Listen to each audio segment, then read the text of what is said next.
នឹង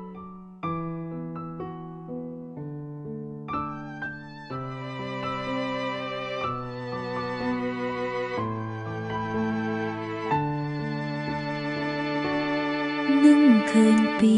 មុនទៅណាម្នាក់ឯងធ្វើអ្វីអ្វីក៏ធ្វើតែឯងនៅម្នាក់ឯងឡើងសមចង់មិនដេចពេលនេះ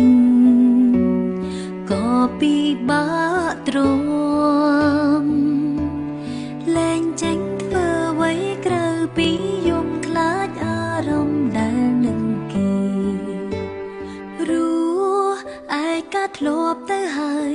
ហេតុអ្វីក៏ឲ្យខ្ញុំបានជួបគេមកបដូរទំលាប់ធ្លាប់ទំនេរបងរៀនឲ្យខ្ញុំស្គាល់ស្នេហ៍រួចទៅវិញ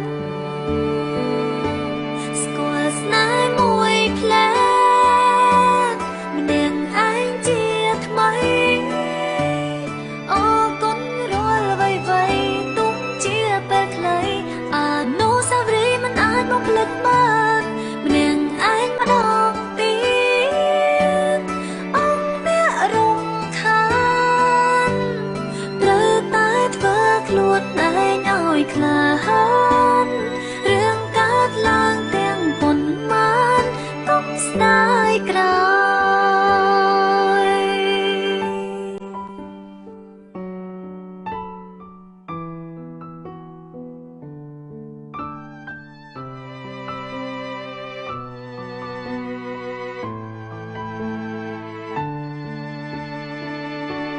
គ្រាន់តែត្រ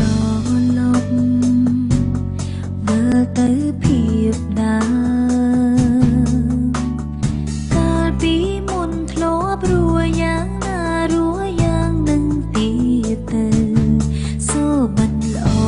ល្អសល់តែសោកសៅរៀនរងនៅម្នាក់ឯងជាថ្មីរឿងអីដែលធ្វើមិនរស់ឯកាធ្លាប់ទៅហើយហេតុអ្វីក៏ឲ្យខ្ញុំបានជួបគេ